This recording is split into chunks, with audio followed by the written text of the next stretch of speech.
एक ऐसा बार जिस बार में फंस जाते हैं बहुत सारे लोग और जो भी इस बार से बाहर निकलता है उसे उसी वक्त शूट करके मार दिया जाता है और बार के अंदर के हालात बहुत ज्यादा बुरे हो जाते हैं और वो सभी एक दूसरे को मारने लगते हैं। लेकिन क्या इन लोगों में से कोई इस बार से जिंदा बाहर निकल पाएगा या फिर सभी लोग अंदर ही मारे जाएंगे? चलिए जानते हैं। तो मूवी की शुरुआत हम एलिना नाम की लड़की को फोन पर बात करते देखते हैं, जो बात करते हुए एक भीड़ भाड़ वाले रोड पर बने एक बार में जाती है। इस बार में भी काफी ज्यादा भीड़ मौजूद थी। तभी बार में एक आदमी आता है जिसे बहुत ज्यादा खांसी आ रही थी। वो खांसते हुए बार के बाथरूम में चला जाता है। फिर इजराइल नाम का आदमी वहां आकर उल्टा सीधा बोलने लगता है, जिस पर बार की ओनर अंपायरो इजराइल को शांत करवाकर उसे अच्छा बिहेव करने को कहती है। जिसके बाद वहां बैठा एक आदमी जैसे ही बाहर निकलता है तो कोई उसे गोली मारकर मार देता है। ये देखकर इस एरिया में मौजूद लोग वहां से भागने लगते हैं, क्योंकि खुलेआम एक आदमी को शूट करके मार दिए जाने की वजह से सभी लोगों के दिल में डर बैठ गया था। और बार के अंदर जो भी लोग थे वो देखते हैं कि पूरा एरिया खाली हो चुका है और अब वहां एक भी इंसान नहीं है। तभी सातुर नाम का एक आदमी पुलिस को कॉल करने की कोशिश करता है, लेकिन नेटवर्क ना होने की वजह से उसका कॉल नहीं लगता। तब एक आदमी बार से बाहर निकलकर उस आदमी के पास जाता है जिसे मार दिया गया था, पर वो जैसे ही उसके पास पहुंचता है तभी कोई उसको भी शूट करके मार देता है। अब ये देखकर बार में मौजूद लोग पूरी तरह से डर जाते हैं, क्योंकि उन्हें समझ आ गया था कि अगर उनमें से कोई भी बाहर गया तो वो भी मारा जाएगा। इसलिए वो लोग बार के शीशे से दूर हटकर अंदर छुप जाते हैं। अंदर किसी के फोन में नेटवर्क न होने की वजह से ये लोग मदद भी नहीं बुला सकते थे। तभी एलिना कहती है कि हमें टीवी पर न्यूज देखना चाहिए, क्या पता इस घटना की न्यूज टीवी पर आ रही हो। लेकिन न्यूज पर ऐसी कोई खबर नहीं आ रही होती है। उसी वक्त ट्रीनी नाम की औरत बाहर देखती है तो वहाँ उसे कोई लाश नहीं दिखती और अब तक उनके खून को भी साफ कर दिया गया था। ये देखकर बार के लोगों को कुछ समझ नहीं आता कि आखिर यहाँ क्या हो रहा है। तब सर्जियो कुछ सोचकर बताते हुए कहता है कि शायद हमारे बीच कोई टेररिस्ट है या कोई ऐसा क्रिमिनल है जिसे पुलिस पकड़ना चाहती है। इस बात पर नाचो अपना बैग छुपा ही रहा होता है कि तभी सर्जियो उसे ऐसा करते देखकर उसे पकड़कर जबरदस्ती उसका बैग छीन लेता है। इस पर नाचो कहता है कि मेरे बैग में सिर्फ कपड़े और बाकी जरूरत का सामान है, लेकिन कोई उसकी बात नहीं सुनता। हालांकि बैग छीनने के बाद भी किसी में इतनी हिम्मत नहीं होती कि वो उस बैग को खोल सके, क्योंकि उन्हें डर था कि बैग के अंदर बॉम्ब हो सकता है। फिर एम्पायर सातुर से बैग छीनकर उसके अंदर का सारा सामान बाहर निकाल देती है, जिसमें कुछ कपड़े और एक हार्ड ड्राइव होती है। नाचो बताता है कि मैं एक एडवर्टाइजमेंट कंपनी में काम करता हूँ और इस हार्ड ड्राइव में एडवर्टाइजमेंट से रिलेटेड डेटा रखा है। अब वो लोग हार्ड ड्राइव को भी बॉम्ब समझने लगे थे, जिस पर एलिना उस हार्ड ड्राइव को पैर से कुचलकर तोड़ देती है।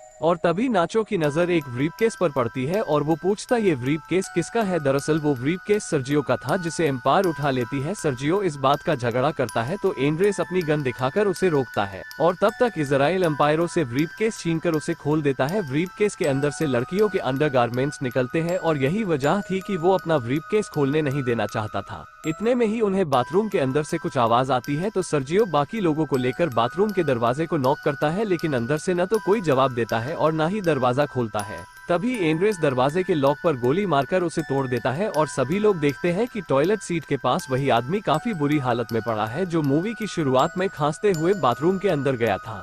इस आदमी का नाम टीपो होता है और वो बुरी तरह से कपकपा रहा था। साथ ही उसके पास एक इंजेक्शन भी पड़ा हुआ था, जिससे सबको लगता है कि उसने ड्रग्स लिया होगा। अब बाकी लोग तो वहां से चले जाते हैं, लेकिन एलिना उसके इंजेक्शन को उठाकर देखने लगती है। वहीं बाहर की तरफ कुछ मास्क मैन बार के बाहर बहुत सारे टायर को इकट्ठा करके उसमें आग लगाकर वहां से वापस चले जाते हैं। जिसके बाद टीवी न्यूज में दिखाया जाता है कि शहर के एक हिस्से में आग लग गई है, इसलिए पुलिस और फायर फाइटर्स ने उस इलाके को आम लोगों के लिए सील कर दिया है। इस न्यूज को देखकर बार में मौजूद लोगों को समझ नहीं आता कि ये झूठी खबर क्यों दिखाई जा रही है और यहाँ के हालात को देखते हुए कि यहाँ जरूर कोई बड़ी गड़बड़ हुई है। ये लोग बातें कर ही रहे होते हैं कि उसी वक्त वो बाथरूम वाला आदमी यानी कि टीपो बाहर निकल आता है। यहाँ उसका चेहरा बहुत ज्यादा फूल गया था और उसकी आंखों का रंग भी सफेद हो गया था। टीपो के हाथ में उसका फोन था और वो बार के लोगों से कहता है कि मुझे मत छूना, और ऐसा कहकर वो जमीन पर गिर जाता है। तब कुछ लोग टीपो के पास आकर देखते हैं तो टीपो मर चुका होता है और उसका मोबाइल फोन चेक करने पर नाचो को पता चलता है कि टीपो एक आर्मी ऑफिसर था और उसके फोन में पीपीई किट पहने हुए कुछ लोग भी दिखाई देते हैं। उस फोटो को देखकर एंड्रेस कहता है कि मुझे ये देखकर किसी खतरनाक वायरस का खतरा महसूस हो रहा है, इसलिए इस चौराहे को पूरी तरह से सील कर दिया गया है। वो बताता है कि इस आर्मी ऑफिसर की मौत भी वायरस की वजह से हुई होगी और ये वायरस बाकी लोगों में न फैल जाए, इसलिए हमें बार से बाहर नहीं जाने दिया जा रहा है। जिसने भी बाहर निकलने की कोशिश की उसे मार दिया गया। और फिर एलिना और नाचो टेबल पर चढ़कर फोन में सिग्नल लाने की काफी कोशिश करते हैं, जबकि एम्पायरो बताती है कि मुझे कोई इन्फेक्शन नहीं है क्योंकि मैंने उस आर्मी ऑफिसर को टच नहीं किया था। इतने में ही नाचो को सिग्नल मिल जाता है और वो मीडिया में काम करने वाली अपनी फ्रेंड से कॉल पर बात करने ही वाला था कि तभी सातुर भी टेबल पर चढ़ जाता है, जिससे टेबल टूट जाती है और दोबारा से सिग्नल चला जाता है। इधर एम्पायर सर्जियो और एंड्रेस को छोड़कर बाकी लोगों ने टीपो की बॉडी को छू लिया था, इसलिए एंड्रेस अपनी गन निकालकर बाकी लोगों को दूर रहने को कहता है। इसके बाद एम्पायरो सातुर से कहती है कि वो टीपो की बॉडी लेकर बाकी इन्फेक्टेड लोगों के साथ नीचे स्टोर रूम में चला जाए। उन सभी के जाते ही ऊपर मौजूद एम्पायर सर्जियो और एंड्रेस स्टोर रूम को लॉक कर देते हैं। नीचे कांच की बोतल टूट जाने से उसका सारा लिक्विड एक तरफ जाने लगता है। ये देख के नाचो चेक करता है तो उसे वहाँ पर एक ड्रेनेज होल दिखाई देता है, जिसकी जाली को हटाकर इजराइल नाम का आदमी अंदर जाने के लिए अपने शरीर पर काफी सारा ऑयल लगा लेता है,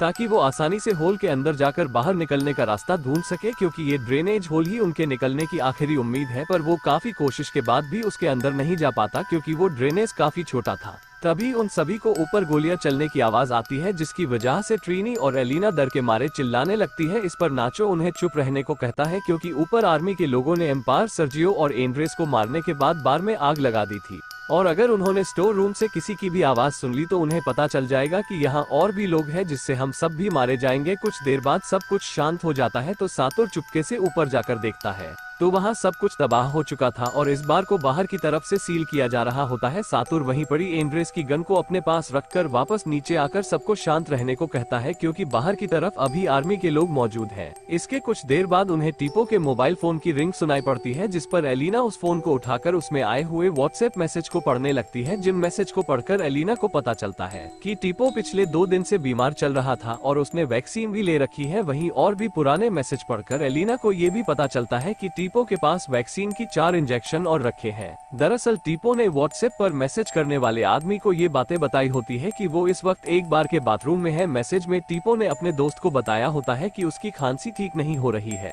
जिसके जवाब में उसके दोस्त ने कहा था कि इस वैक्सीन ने उस नस के ऊपर तो काम किया था और वो ठीक भी हो गई थी। इस बात को पढ़कर एलिना बाकी लोगों को बताती है कि टीपो पिछले 2 दिन से इन्फेक्टेड था, लेकिन उसने आज वैक्सीन ली है, यानी हमें जो इंजेक्शन मिला था उसे टीपो ने आज ही इस्तेमाल किया था, इसलिए उसके ऊपर वैक्सीन का असर नहीं हुआ, जबकि ये वैक्सीन पहले किसी नस को ठीक कर चुकी है। ये पढ़कर नाचो भी खुश होता है कि अगर उन लोगों को वैक्सीन मिल जाए तो वो लोग भी ठीक हो जाएंगे। इसी बीच उस फोन पर दोबारा से कॉल आती है, लेकिन बैटरी खत्म होने की वजह से वो फोन ऑफ हो जाता है। फिर वो सभी लोग टीपो की बॉडी की तलाशी लेते हैं ताकि उन्हें वो वैक्सीन मिल जाए, लेकिन वैक्सीन उन्हें कहीं नहीं मिलती। तब लोग ऊपर बाथरूम में जाने का प्लान बनाते हैं, पर उससे पहले ही इजराइल को 4 वैक्सीन मिल जाती है, जिनमें से एक वैक्सीन को वो खुद को लगा लेता है, यानी अब उसके पास 3 वैक्सीन ही बची थी। एलिना, नाचो, सातुर और ट्रीनी, इन 4 लोगों को वैक्सीन नहीं लगी थी। इस बात को लेकर नाचो और इजराइल में झगड़ा हो जाता है और उनके झगड़े की वजह से बाकी की 3 वैक्सीन ड्रेनेज होल में गिर जाती है, जिसे निकालने का काम एलिना को दिया जाता है, क्योंकि वो उनमें सबसे स्लिम यानी पतली थी। एलिना पहले तो उस ड्रेनेज होल में जाने से मना करती है, जिस पर इजराइल उसे गन दिखाकर फोर्स करता है,